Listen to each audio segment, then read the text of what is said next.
வெற்றி பெற்றவர்கள் எல்லாம் இஞ்சி தின்ற இனிய குரங்குகளைப் போல மெல்லவும் முடியாமல்.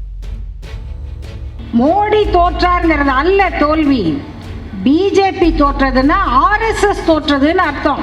நல்லவரா கெட்டவரா என்பது அல்ல நண்பர்களே, அவர்கள் ஏற்றுக்கொண்ட தத்துவம் என்ன தத்துவம், எப்படிப்பட்ட தத்துவம். அவங்களுக்கு சமம்னாலும் பிடிக்காது, சீர்னாலும் பிடிக்காது. அவங்களுக்கு எல்லாமே ஏணிப்படி தான், ஜாதி தான், மதம் தான், கலவரம் தான். அவர் ராமர் கோயில் கட்டினார், கோயிலை கட்டினாரா யாருக்காவது தெரியுங்களா? போய் பார்த்தவங்கலாம் சொல்கிறாங்க அது கோயிலே இல்லைங்க.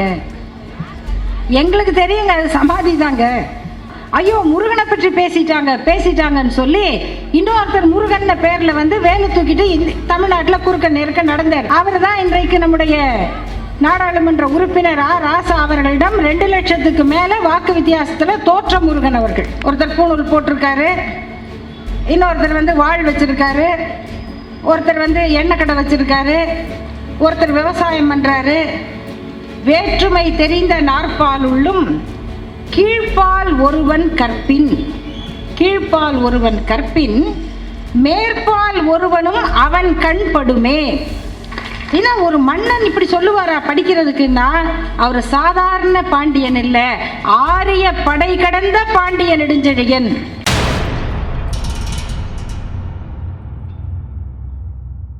நம்முடைய வாழ்த்துக்களோடு இங்கு வர இருக்கின்ற நாடாளுமன்ற உறுப்பினர் ராசா அவர்களுக்கு இந்த கூட்டம் ஒரு சிறப்பு கூட்டமாக அமைந்திருக்கக்கூடும். ஆனால் 9ஆம் தேதி நாடாளுமன்றம் கூடுகிறதா கலைகிறதா என்று புரியாத சூழலில் வெற்றி பெற்றவர்களெல்லாம் இஞ்சி தின்ற இனிய குரங்குகளைப் போல மெல்லவும் முடியாமல் விழுங்கவும் முடியாமல் தவித்து கொண்டிருக்கிற காலத்தில் அடுத்தடுத்த செயல் திட்டத்தை வரையறுத்து கொண்டு வடக்கு வாழ்கிறது தெற்கு தேய்கிறது என்று பேரறிஞர் அண்ணா அவர்கள் சொன்ன அந்த அரசியல் களத்தில் தொடங்கி இன்றைக்கு தெற்கு வாழ்கிறது என்பது மட்டுமல்ல, தெற்கு வழிகாட்டுகிறது என்கிற நிலையை எட்டி இருக்கக்கூடிய திராவிட முன்னேற்றக் கழகத்தின் தலைவரும் தமிழ்நாட்டின் முதல்வருமான நம்முடைய பெருமரியாதைக்குரிய முதல்வர் மு.க. ஸ்டாலின் அவர்களுடைய தலைமையிலான ஆலோசனை கூட்டங்கள் தொடர்ந்து நடந்து கொண்டே இருக்கின்றன. எல்லோரும் கேட்கிறார்கள், நீங்கள் ஏன் அந்த கட்சி இந்த கட்சி என்று 2 கட்சியை பிடித்து ஆட்சி அமைத்து விடக்கூடாது, செய்து விடலாமே என்று. இப்படிப்பட்ட ஒரு வாய்ப்பு 2 ஆண்டுகளுக்கு முன்னால் தமிழ்நாடு சட்டமன்றத்திற்கும் ஏற்பட்டது. அப்போதும் பலர் சொன்னார்கள், ஒருவேளை கலைஞர் இருந்திருந்தால் இந்த ஆட்சியை கவிழ்த்திருப்பாரோ, இப்படி ஆட்சி அமைத்திருக்கலாமோ என்றெல்லாம் சொன்னபோது, கலைஞர் இருந்திருந்தாலும் அதை செய்திருக்க மாட்டார், நாங்களும் அதை செய்ய மாட்டோம். நாம் நேர்மையாக துணிவாக மக்களை சந்தித்து மக்களுடைய வாக்குகளின் ஆதரவை பெற்று ஆட்சி அமைக்க வேண்டுமே அல்லாமல் குறுக்கு வழியில் பாய்வதற்கு நாம் RSS நாக்பூர் கூடாரத்தில் இருந்து வந்தவர்கள் அல்ல, ஈரோட்டு குருகுலத்தில் இருந்து வந்தவர்கள் என்பதை மீண்டும் மீண்டும் இந்திய அரசியலுக்கு நிரூபித்துக் கொண்டிருக்கிறது தமிழ்நாடு திராவிட மாடல். நம்ம தேர்தல் பற்றியெல்லாம் பேசுகிறோம், மோடி தோற்றுவிட்டார், நம்ம ஊரில் ஒருத்தர் IPS ஆஃபீஸர் தோத்துட்டாரு, இப்படியெல்லாம் சொல்லிக்கிட்டு இருக்கோம். உண்மைதான். ஆனால் தோல்வி என்பது அந்த தனி மனிதர்களுடையது அல்ல. நம்ம நல்லா புரிஞ்சுக்கணும். மோடி தோற்றாருங்கிறது அல்ல தோல்வி, பிஜேபி தோற்றதுன்னா RSS தோற்றதுன்னு அர்த்தம். மோடி தான் அதிகமாக பேசினாரு, உளர்னாரு, அதெல்லாம் வேற. அப்போ மோடி வேண்டாம், ரொம்ப அமைதியாக ஒருத்தர் இருக்கார் யோகின்னு, அவர் இருந்தால் பரவாயில்லையா? ரொம்ப நல்லவரா? மோடி வேண்டாம், அவருக்கு பக்கத்தில் அமித்ஷா இருக்கிறாரு, அவர் வந்துட்டா பரவாயில்லையா? அவர்கள் நல்லவரா கெட்டவரா என்பது அல்ல நண்பர்களே, அவர்கள் ஏற்றுக்கொண்ட தத்துவம் என்ன தத்துவம், எப்படிப்பட்ட தத்துவம். நம்ம ஏற்றுக்கொண்டிருக்கிற தத்துவம் எது? இந்தியாவின் மிகச்சிறந்த கல்வியாளர்கள் சொன்னாங்க, தமிழ்நாடு இன்னைக்கு இந்த வளர்ச்சியை பெற்றிருக்குன்னு சொன்னா அதுக்கு காரணம் கலைஞர் உருவாக்கிய சமச்சீர் கல்வி. சமச்சீர் இந்த வார்த்தையே பிடிக்காத தத்துவம் தான் ஆர்எஸ்எஸ் தத்துவம். அவங்களுக்கு சமம்னாலும் பிடிக்காது, சீர்னாலும் பிடிக்காது. அவங்களுக்கு எல்லாமே ஏணிப்படி தான், ஜாதி தான், மதம் தான், கலவரம் தான். இதுதான் அவர்களுடைய மூலதனம். இப்போ அவங்க உள்ள வந்தா இந்த தமிழ்நாட்டில் என்ன நடக்கும்? உத்தரப்பிரதேசத்தில் என்னெல்லாம் நடந்துச்சுன்னு பார்த்தோம். அந்த மக்கள் விழித்து கொண்டார்கள். அவர் ராமர் கோயில் கட்டினார். கோயிலை கட்டினாரா? யாருக்காவது தெரியுங்களா? போய் பார்த்தவங்களாம் சொல்றாங்க அது கோயிலே இல்லைங்க. எங்களுக்கு தெரியுங்க, அது சமாதி தாங்க. நமக்கு தெரியாத அது கோயிலா? அது சமாதி. அந்த சமாதியை இடித்துவிட்டு நீங்கள் கோயில் என்ற ஒன்றை கட்டினீர்கள். ராமருக்கு கோயில் கட்டிவிட்டால் மக்கள் வாக்களிப்பார்கள் என்ற பிரச்சாரத்தை இந்தியா முழுக்க பரப்பினார்கள். ஆனால் அவங்களுக்கு ஒன்று தெரியாது. தமிழ்நாட்டில் 1971 இதே ராமர் பேரை வச்சு திமுகவை வீழ்த்தலாம்னு நினைச்சாங்க. அந்த தேர்தலில் தான் திமுக 184 சீட்டு சட்டசபை தேர்தலில் பெற்று வரலாற்றில் இல்லாத வெற்றியை பெற்றது. அடுத்து ஒரு தேர்தலில் திராவிடர் கழக தலைவர் அவர்கள் கிருஷ்ணரை பற்றி ஒரு கருத்தை சொன்னார். ஏன் சொன்னாருன்னா, அவங்க ஒரு விமர்சனம் வச்சாங்க, அதுக்கு அவர் பதில் விமர்சனம் வச்சார். ஐயோ கிருஷ்ணரை பற்றி பேசிட்டாங்க, கிருஷ்ணரை பற்றி பேசிட்டாங்கன்னு ஒரு பிரச்சாரம் போச்சு. அப்போ தான் வேலூர் இடைத்தேர்தல் வந்தது. 2 தொகுதிக்கு மட்டும் தனியாக இடைத்தேர்தல் வந்தது. அந்த இடைத்தேர்தலில் கிருஷ்ணர் தங்களை காப்பாற்றுவார்னு நினைச்சாங்க. மீண்டும் திமுக மிகப்பெரிய வெற்றியை பெற்றது. அப்புறம் ஒரு தோழர் யூடியூப்பில் அவர் கருத்தை முருகனை பற்றி பேசுகிறார். அவ்வளோதான். அந்த கருத்து ஏற்புடையதாக இருக்கலாம், இல்லாமல் இருக்கலாம், மறுக்கலாம், யாருக்கும் உரிமை உண்டு.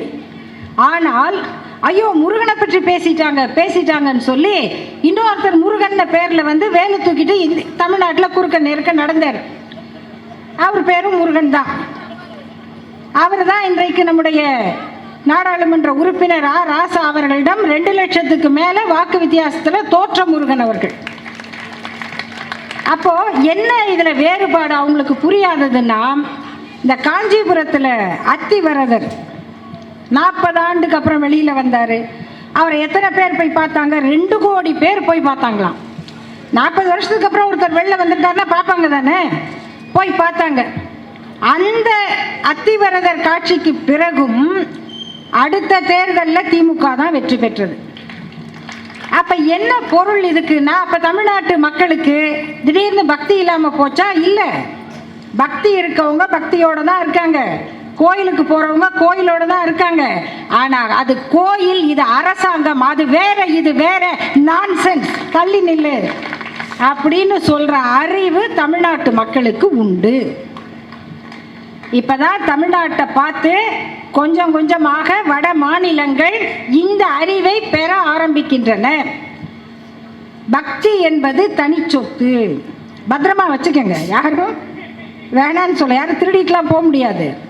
பக்தி என்பது தனி சொத்து, ஒழுக்கம் என்பது பொது சொத்து. இதுதான் தந்தை பெரியார் சொன்னது. உங்க சொத்தை திருடுறதுக்கு யாருக்கும் உரிமை இல்லை, ஆனா ஒழுக்கமா இல்லைன்னா உதவிடும் அப்படின்னு சொல்றதுக்கு ஒரு அரசாங்கம் வேணும். நீங்க சாமியார்கள் பேர்ல ஆசிரமம் வைக்கிறது, சாமியார்களை வச்சு எல்லா அட்டூழியம் பண்றது, இதை நடத்துறதுக்கு ஒரு ஆட்சின்னா அந்த ஆட்சியை அறிவுடைய மக்கள் அனுமதிக்க மாட்டார்கள். இந்த கருத்தை திராவிடர் கழகம் சொல்லிக் கொண்டிருக்கிறது. அதனால பல பேர் தேர்தல் வரும்போது ஐயோ தீகா பேச்சாளர்கள் வேண்டாங்க அப்படின்னு பயப்படுறவங்க கூட இருக்காங்க. இதுவும் ஒரு காலகட்டம் நடந்திருக்கு. ஏன்னா தேர்தல் அரசியல்ல அவங்க பயப்படுறது இயற்கை. இன்றைக்கு இந்த 2024ஆம் ஆண்டுக்கான நாடாளுமன்ற தேர்தலில் திராவிட முன்னேற்ற கழகம் அறிவித்த பேச்சாளர்கள் பட்டியலில் திராவிடர் கழகத்தின் பேச்சாளர்களான நானும் தங்கை மதிவதனியும் திராவிடர் முன்னேற்ற கழகத்தினுடைய தேர்தல் பிரச்சாரர்களாக தமிழ்நாடு முழுக்க பிரச்சாரம் செய்திருக்கிறோம். அதை போல தமிழ்நாடு முழுவதும் பிரச்சாரம் செய்த தலைவர் எங்களுடைய தலைவர் ஐயா ஆசிரியர் அவர்கள். நாங்கள் போன இடத்துலலாம் ஓட்டு வித்தியாசம் அதிகமாக தான் வந்திருக்கு. எங்கேயும் கம்மியோ 1000 2000 10,000 பயப்படுறது அந்த பிரச்சனையே கிடையாது. நல்ல மெஜாரிட்டியோட நாங்கள் போன தொகுதி எல்லாமே மக்கள் நல்லா வாக்களிச்சிருக்காங்க. அப்போ என்ன அவங்க தெரிஞ்சுக்க வேண்டியதுன்னா, பக்தி என்பது வீட்டுக்குள் இருக்க வேண்டியது, ஆட்சி என்பது எல்லோருக்குமானது, எல்லோருக்கும் கல்வி வேலை பொருளாதாரம் அதை கொடுக்கறதுக்கு தான் ஆட்சி. இதுதான் அரசியல், இதுதான் அரசியல். அதைத்தான் மீண்டும் மக்களுக்கு எடுத்து சொல்லணும். அதனுடைய வளர்ச்சியை இன்றைக்கு தமிழ்நாடு அரசு ஆக்கப்பூர்வமாக நிறுவிக்கொண்டிருக்கிறது, சும்மா இல்லை. இந்த நிகழ்ச்சி எனக்கு தலைப்பை பார்த்த உடனே கொஞ்சம் பக்குன்னு இருந்தது. என்னன்னா, ஏராளமான நிகழ்வுகள், ஒவ்வொரு அரங்கத்திற்கும் ஒவ்வொரு தலைப்பு. இன்றைய அரங்கம் மேதமை அரங்கம் என்று நம்முடைய அமைச்சர் அவர்கள் குறிப்பிட்டிருக்கிறார். இது என்ன மேதமை அரங்கம்னா, யாரு நாங்கள்லாம் மேதைகளா? ஏன் இப்படி ஒரு பெயர் என்றால், இங்கே நாம் பேச வந்திருக்கிறவர்கள் மேதைகள் அல்ல. நாம் யாரை பற்றி பேசுகிறோமோ அந்த தலைவரின் மேதமையை பற்றி பேச வந்திருக்கிறோம். எனவே இது கலைஞரின் மேதமையை பேசுகிற அரங்கம். இந்த அரங்கத்திற்கு வருவதற்கு முன்னால் நான் இன்னொரு அரங்கத்திற்கு சென்று வந்தேன். அந்த அரங்கம் காலம் உள்ளவரை கலைஞர் என்று ராஜா அண்ணாமலை மன்றத்தில் நடக்கக்கூடிய காணொளி ஒளி புகைப்பட அரங்கம். அதாவது தொழில்நுட்பத்தில் எத்தனை வகைகள் இன்றைக்கு வளர்ந்திருக்கிறதோ அத்தனை முறையிலும் கலைஞர் அவர்களுடைய பெருமையை, நம்முடைய முதல்வர் அவர்களுடைய சாதனைகளை இன்றைய இளைஞர்கள் அல்ல, குழந்தைகள் கூட விரும்பும் வகையில் அமைத்து ஆயிரக்கணக்கான இளைஞர்கள் வந்து பார்த்து மகிழும்படியாக அந்த ஒளி காட்சிகளை அமைத்து இத்தனை பேரை ஈர்த்திருப்பதற்காக நம்முடைய அமைச்சர் அவர்களுக்கு என்னுடைய பாராட்டுதல்களையும் நன்றியையும் தெரிவித்துக் கொள்கிறேன். பாராட்டு சொல்லலாம், ஏன் நன்றி சொல்லணும் அப்படின்னு கேட்டால், சில நேரங்களில் இந்த வெளிநாடுகளுக்கு போகும் பொழுது இந்த வாய்ப்பு நமக்கு கிடைக்கும் இல்லையா? எப்படி கிடைச்சது? எங்கள் பாட்டி படிக்கல, எங்கள் அம்மாவுக்கு எழுத படிக்க தெரியும், அவங்க ஒரு 7 8வது வரைக்கும் படித்தவங்க. எங்கள் தாத்தா பேருக்கு பின்னால் ஒரு ஜாதி பட்டம் இருந்தது. எங்கள் பழைய பெரியப்பா அந்த தாத்தாங்களுக்கு பின்னால் அவங்களுக்கு ஒரு ஜாதி பட்டம் இருந்தது. ஆனால் எங்கள் தலைமுறைக்கு அந்த ஜாதி பட்டம் இல்லை. அதற்கு பின்னால் நாங்கள் படித்த பட்டங்கள் கிடைத்தன. இந்த பட்டங்களும் பகுத்தறிவும் 2 சிறகுகளாக இந்த திராவிட இயக்கம் என்கிற விமான பறவை மூலம் எங்களை உலகின் பல இடங்களுக்கு அழைத்து சென்றது. அப்படி போகும் பொழுது சிங்கப்பூரில் இப்படி ஒரு காட்சி உண்டு. அங்கே போய் உட்கார்ந்தா அப்படியே உலகத்துக்குள்ளே நம்ம அப்படியே அண்ட வெளியில் இருக்கிற மாதிரி இருக்கும். எல்லாம் சுற்றிக்கிட்டு இருக்கோம். அங்கு தங்கும் வெளியினில் கோடி அண்டம் அந்த தாயின் கை பந்தென ஓடுமடான்னு பாட்டெல்லாம் ஓடுற மாதிரி இந்த பக்கம் நிலா ஓடுது. இப்படி இருக்கும். நம்ம நடுவில் உட்கார்ந்துருக்கிற மாதிரி இருக்கும். திடுக்குன்னு சூரியன் வெடிக்கும், நம்மளையே அந்த சூரியனுக்குள்ளே போயிட்ட மாதிரி இருக்கும். இப்படியெல்லாம் ஒரு காட்சி இருக்கா அப்படின்னு ரொம்ப ஆச்சரியமாக இருந்தது. பிறகு அதை பிர்லா கோளரங்கம் என்று பெரியார் கோளரங்கமாக அமைத்த அந்த கோளரங்கத்தில் இப்படி காட்சிகள் வந்தன. அது அறிவியல் வந்துருச்சு. ஆனால் அந்த அறிவியலில் நம்ம வரலாற்றை சொல்ல முடியுமா என்ற ஏக்கம் எங்களை போன்றவர்களுக்கு பல ஆண்டுகளாக இருந்தது. அந்த அறிவியல் காணொளி வழியாக முத்தமிழறிஞர் கலைஞர் அவர்களுடைய வரலாற்றை இன்றைக்கு காணும் பொழுது உண்மையிலேயே சகோதரர்களே மெய் சிலிர்த்தது. இதை சாதித்து காட்டியதற்காக உங்களுக்கு நாங்கள் நன்றி சொல்ல கடமைப்பட்டிருக்கிறோம். அதில் முக்கியமாக இது நீங்கள் போய் பார்க்கணும். பார்க்காதவங்க கண்டிப்பாக பார்க்கணும். அந்த அனுபவத்துக்காகவாவது பார்க்கணும். அடுத்து நம்ம வரலாற்றை அறிந்து கொள்வதற்காக பார்க்கணும். அந்த புகைப்படங்கள், கலைஞர் அவர்களுடைய புகைப்படங்களுக்கு கீழே அவருடைய சாதனைகள்லாம் எழுதப்பட்டிருக்கு. ஐயோ, படித்து முடிக்க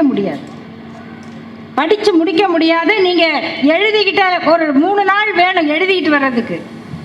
ஒரே ஒரு செய்தி மட்டும், ஏன்னா இந்த தலைப்புக்கு ஏற்ற செய்தி மட்டும் சொல்கிறேன்.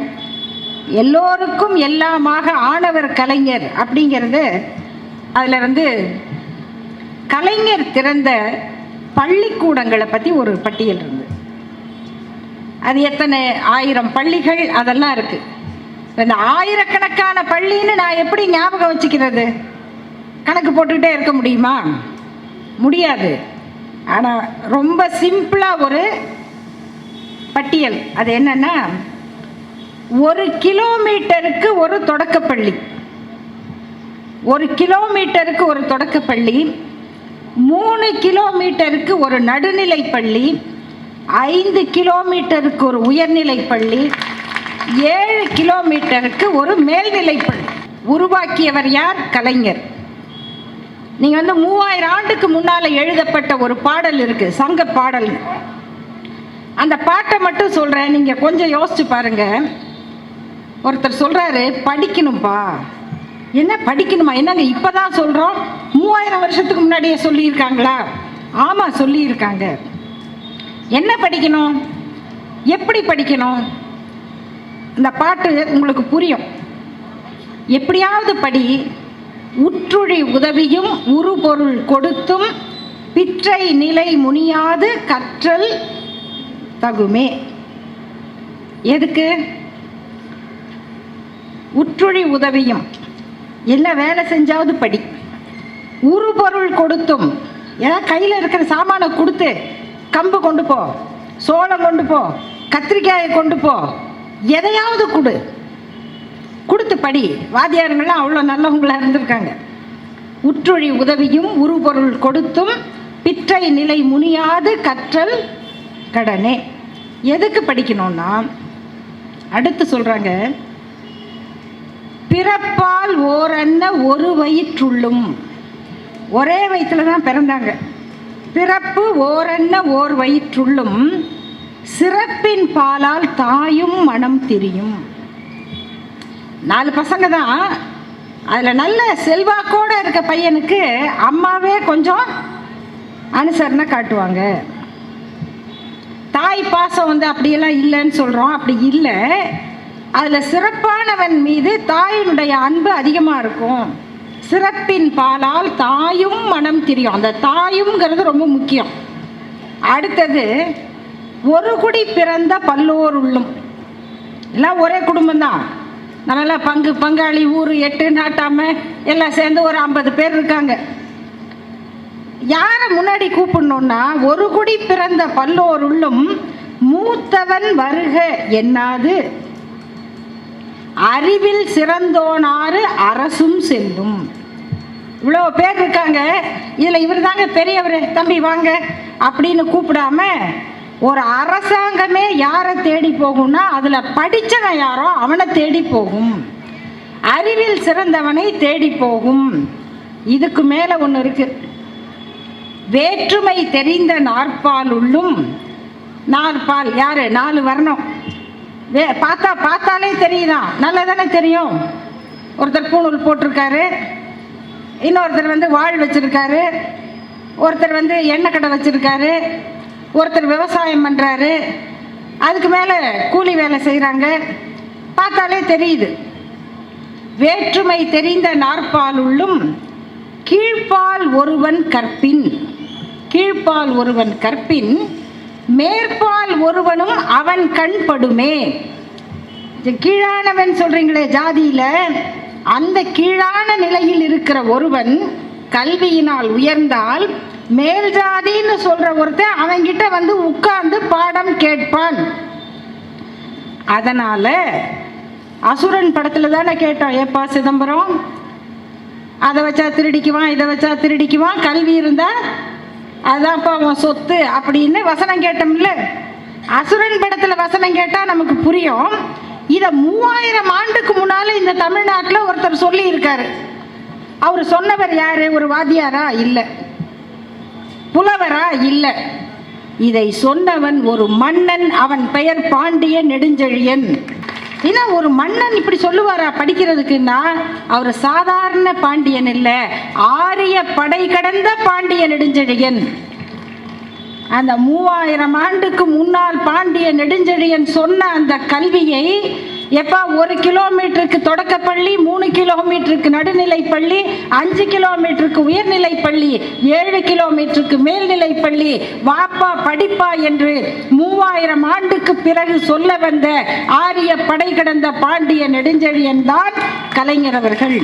அப்பவே சொன்னா. ஏன் இதை சொல்ல வந்தாங்க?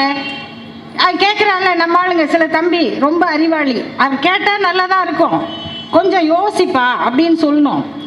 நீங்கள் தான் படிக்க வச்சிங்களா? அப்போ திருவள்ளுவர் எங்கே படித்தார்? இப்போ இந்த பாண்டிய நெடுஞ்செழியன் ஏன் சொன்னா? கீழ்ப்பால் ஒருவன் கற்பின் அப்படின்னா அப்போ கீழ்ப்பாலில் பிறந்தவன் படிக்க முடியாதுன்னு தானே அர்த்தம். இது எப்படி 3000 ஆண்டுக்கு முன்னாடி வந்துச்சு? இந்த கேள்வியை எழுப்பிய இயக்கம்தான் திராவிட இயக்கம், வேற ஒண்ணுமே இல்லை.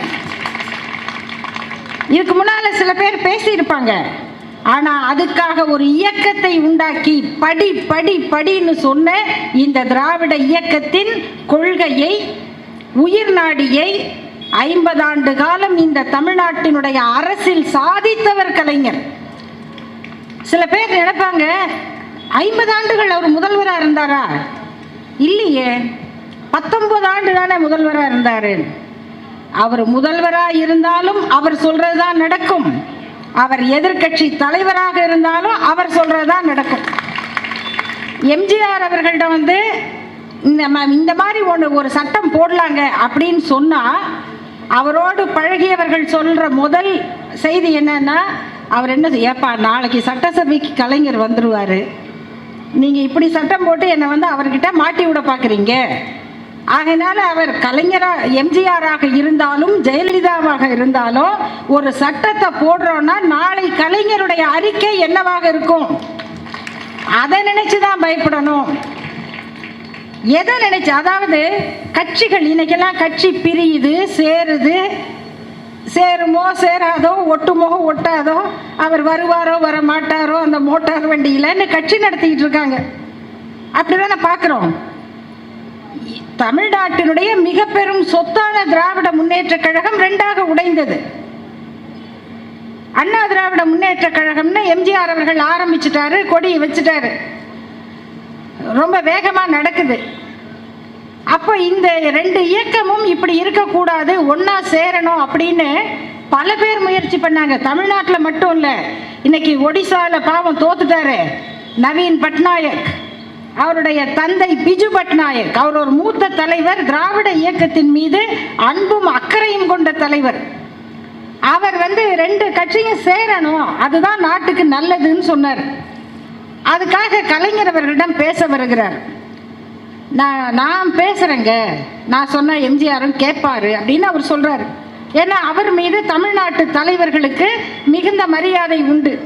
மறைந்த முதல்வர் ஜெயலலிதா அவர்கள் Biju Patnaik was my father figure அப்படின்னு சொல்லுவாங்க. என்ன அப்படி? அவருக்கு இந்த தமிழ்நாட்டின் மீது ஒரு அக்கறை, அவ்வளோதான். அப்போ அவர் கேட்குறாரு கலைஞரை, 2 கட்சியும் சேர்த்துடலாம், உங்கள் நிபந்தனை என்ன? நண்பர்களே, யாராக இருந்தாலும் என்ன சொல்லுவாங்க? இந்த வருஷம் அவர் முதல்வருங்க, அடுத்த வருஷம் நான் முதல்வர், வந்துடலாம் அப்புறம் பார்த்துக்கலாம், இப்படி தானே சொல்லுவாங்க. இல்லை வேற ஏதாவது சொல்லலாம். ஆனால் கலைஞர் அவர்கள் 3 நிபந்தனை வைத்தார். என்னன்னா, முதல் நிபந்தனை, கட்சியை பிரிச்சுட்டாரு, பேரை வச்சாரு, கொடி வச்சுட்டாரு, சரி, அந்த கொடியில் அண்ணா படத்தை போட்டுட்டாரு, அதனால அந்த கொடியே இருக்கட்டும். இந்த கொடி கலைஞர் அவர்கள் ரத்தத்தை கொடுத்து அந்த சிவப்பு வண்ணத்துக்கு தன்னுடைய ரத்தத்தை கொடுத்தார்னு படிக்கிறோமே, அந்த கொடியில சமரசம் பண்றாரு. ஏன்னா அதில் அண்ணா படம் இருக்கிறது, அதனால் அது இருக்கட்டும். ஆனால் கட்சியின் பெயர் திராவிட முன்னேற்ற கழகமாகத்தான் இருக்க வேண்டும், ஏனென்றால் அது அண்ணா வைத்த பெயர், அதை மாத்துறதுக்கு அவருக்கு உரிமை இல்லை. மூணாவது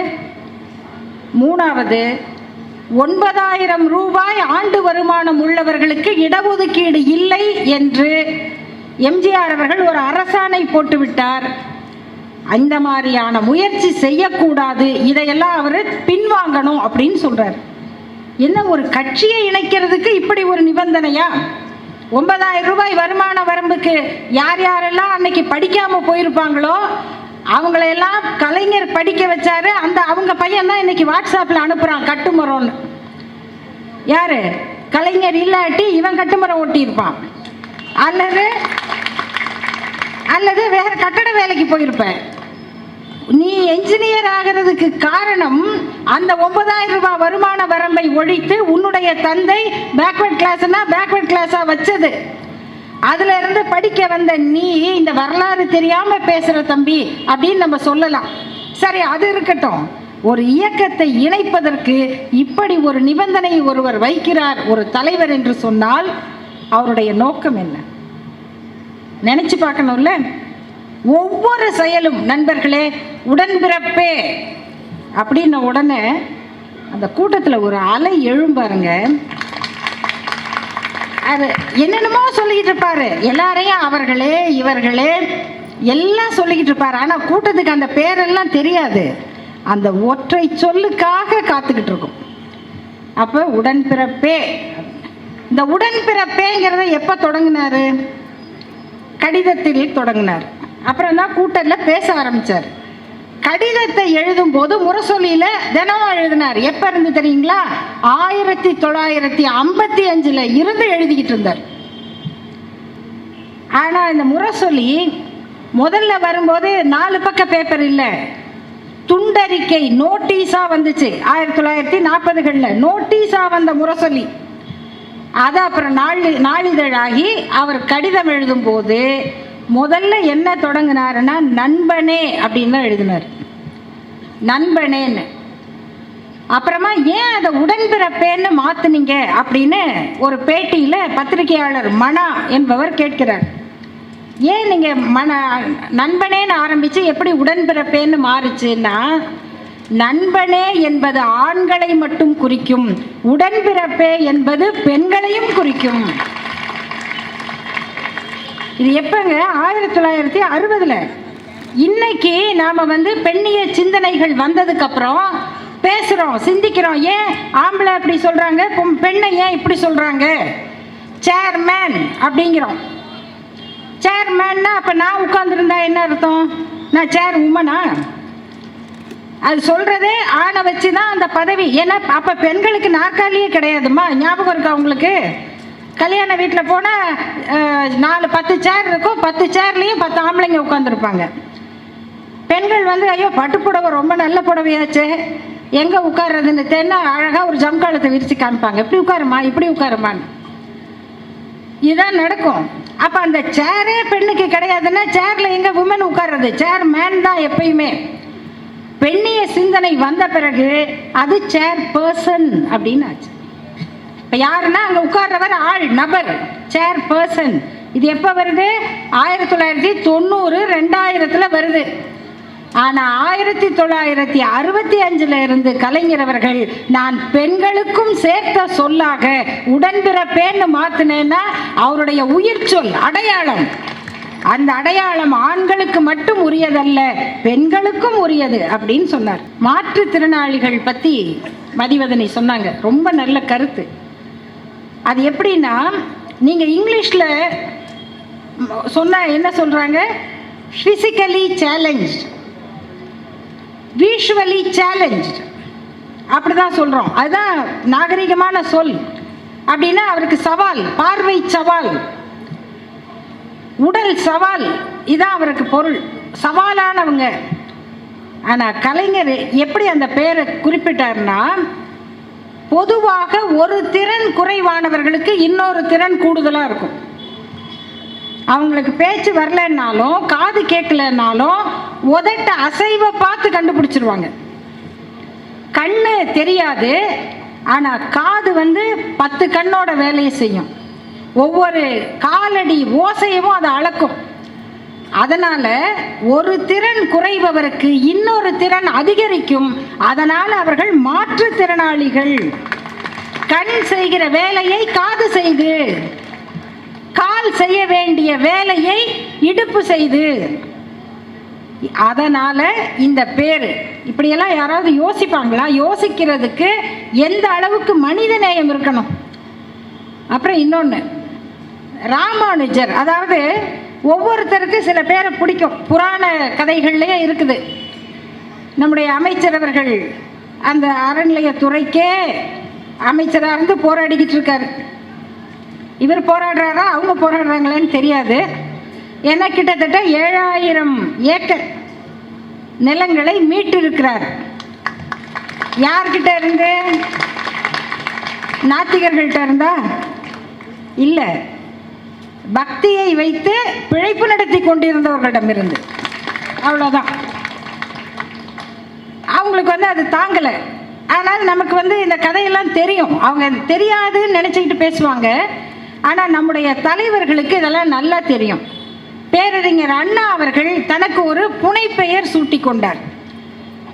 அந்த பெயர் என்ன தெரியுங்களா? அவருக்கு பிடித்த அந்த பேர் பரதன். ஏன்? அவர் அண்ணன் என்ன சொன்னாலும் கேட்பார். அது மாதிரி தந்தை பெரியாருக்கு தான் இளையவன் என்பதனால தந்தை பெரியார் தான் எனக்கு தலைவர் அப்படின்னு உணர்த்துவதற்கு எந்த கம்பராமாயணத்தை எதிர்த்தாரோ அதிலிருந்து ஒரு புனைப்பெயரை பரதன் அப்படின்னு அவர் சூட்டி கொண்டார். தந்தை பெரியார் ஒரு பெயர் வச்சுக்கிட்டாரு. இதெல்லாம் எல்லாரையும் வச்சு வாங்குவார். அது கட்டுரைக்கு அவர் வச்சுக்கிட்ட புனைப்பெயர் சித்ரா புத்திரன். அப்படின்னா உன் கணக்கெல்லாம் எனக்கு தெரியும், என்கிட்ட வாலாட்டாத அப்படி. இது மாதிரி ஒவ்வொருத்தர் ஒவ்வொரு புனைப்பெயர் வைப்பாங்க. ஒவ்வொருத்தருக்கு ஒருவரை பிடிக்கும்.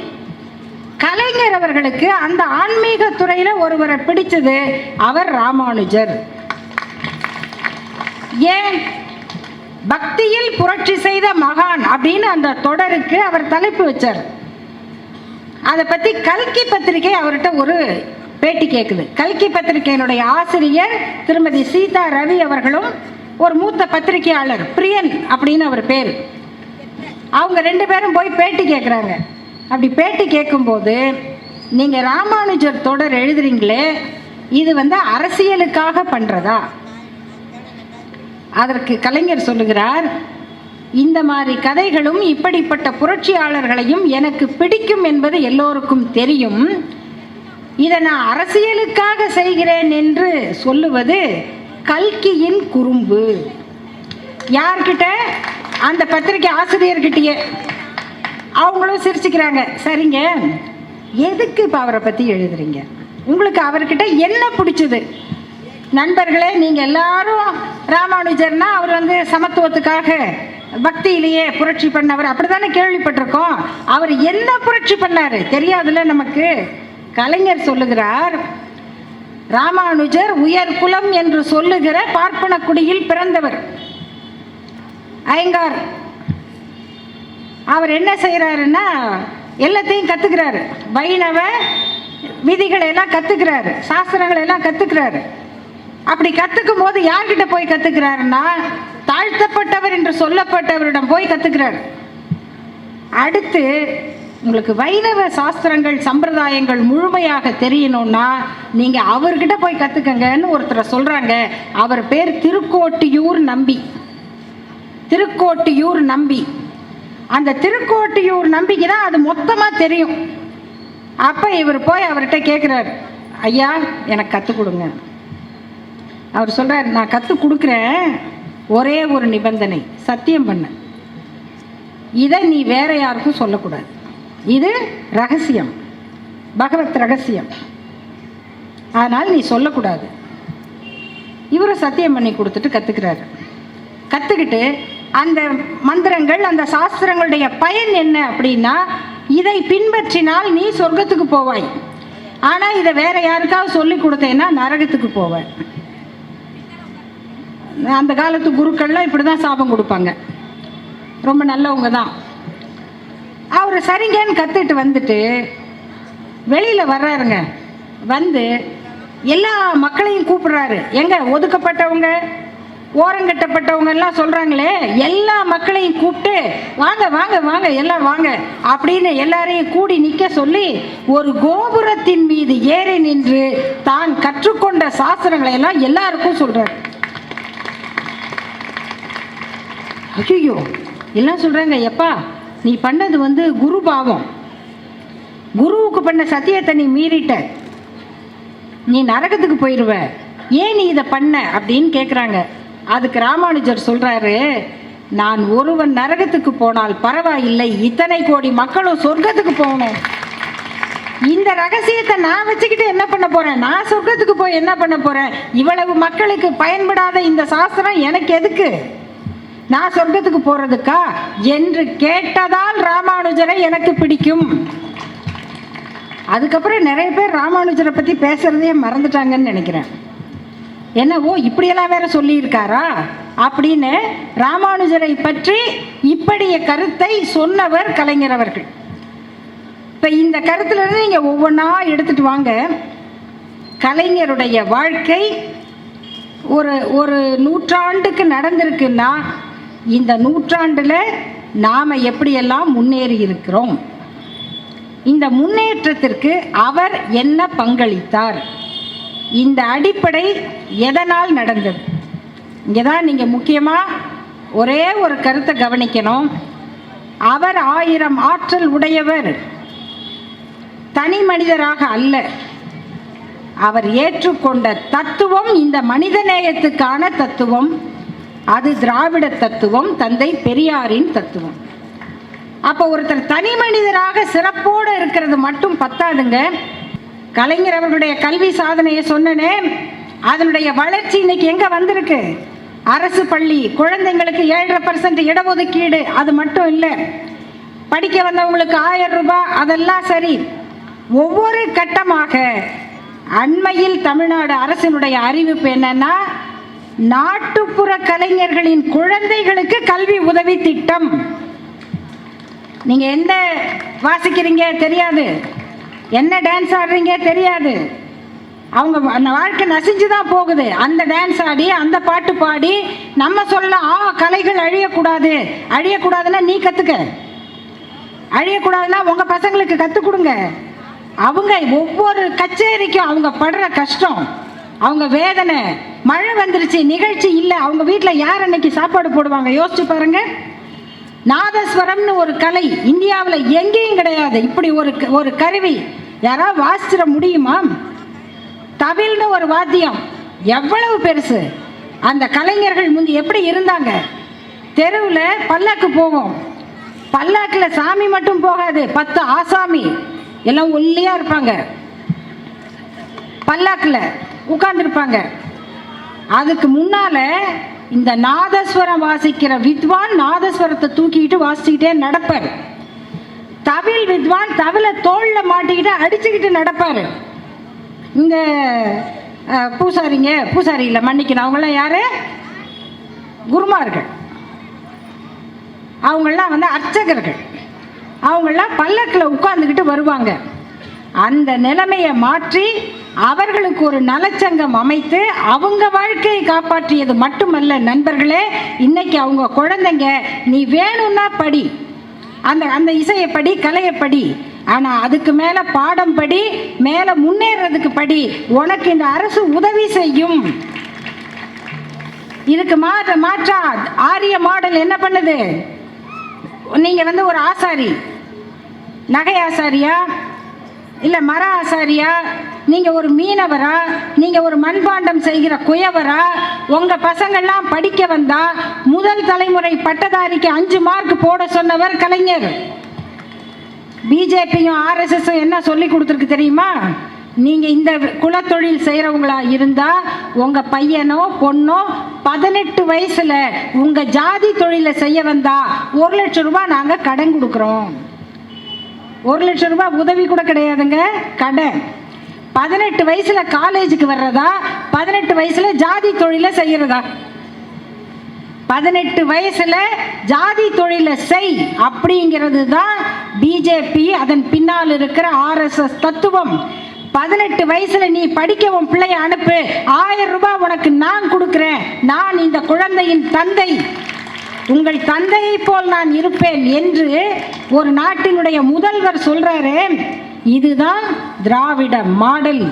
இந்த கருத்தை, கொள்கையை நம்முடைய இளைஞர்கள் புரிஞ்சுக்கணும், இளைஞர்கள் எடுத்து சொல்லணும். அந்த திட்டத்துக்கு என்ன பேரு? விஸ்வகர்மா. விஸ்வகர்மா திட்டம் நீங்க வந்து நல்ல கை கூலிக்காரனா வான்னு சொல்றான், வேற ஒன்றும் இல்லை. நம்ம திட்டத்துக்கு என்ன பேரு? புதுமை பெண் திட்டம், தவ புதல்வன் திட்டம். நம்ம பிள்ளைங்களை புதுமை பெண்ணா, தவ புதல்வனா, நான் முதல்வனா, வாங்க வாங்கன்னு சொன்னா அது திராவிட மாடல் அரசு. அதை உருவாக்கியவர் கலைஞர், அதை எடுத்து நடத்துகிறவர் நம்முடைய முதல்வர் தளபதி மு.க.ஸ்டாலின் அவர்கள். இந்த கருத்தை அவரை பற்றி புகழ வேண்டாம் நண்பர்களே, புகழ் மாலை சூடாதீர்கள். இந்த கொள்கையை, கருத்தை மக்களிடம் எடுத்து சொல்லுங்கள். 2026 மட்டுமல்ல, 2062 இந்த நிலை மாறாது.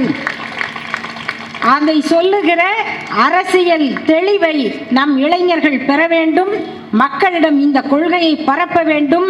அதுதான் என்றும் மறையாத, காலம் உள்ளவரை வாழும் கலைஞர் அவர்களுக்கு நாம் செலுத்துகிற நன்றிக்கடன் என்று சொல்லி வாய்ப்புக்கு நன்றி பாராட்டி முடிக்கிறேன். நன்றி, வணக்கம். சுபாஷ் சந்திர போஸ் தான் இந்தியாவினுடைய முதல் பிரதமர் என்று ஒரு பைத்தியம் நேஷனல் மீடியாவில் உளருது. அதே கங்கா நாராயணத்தை வந்து அமேசானில் ஆர்டர் பண்ணால் கஸ்தூரியாக கிடைக்கும், அவ்வளோதானே தவிர ஒரு அடிப்படை அறிவு இல்லாமல் உளரக்கூடியவர்கள் தான் எல்லாருமே. இந்த இப்போ வந்து இந்தியா பாகிஸ்தான் பிரிவினை என்பது சட்டவிரோதமானது, இந்தியா பாகிஸ்தான் பிரிவினை என்பது வன்முறையால் நடந்தது, இந்தியா பாகிஸ்தான் பிரிவினை என்பது வம்பு செய்து வாங்கினார்கள் என்று சொன்னால் அது கண்டிக்கப்பட வேண்டியது. கருத்து வேறுபாடு இருக்கிறதா என்றால் இந்தியாவில் வாழ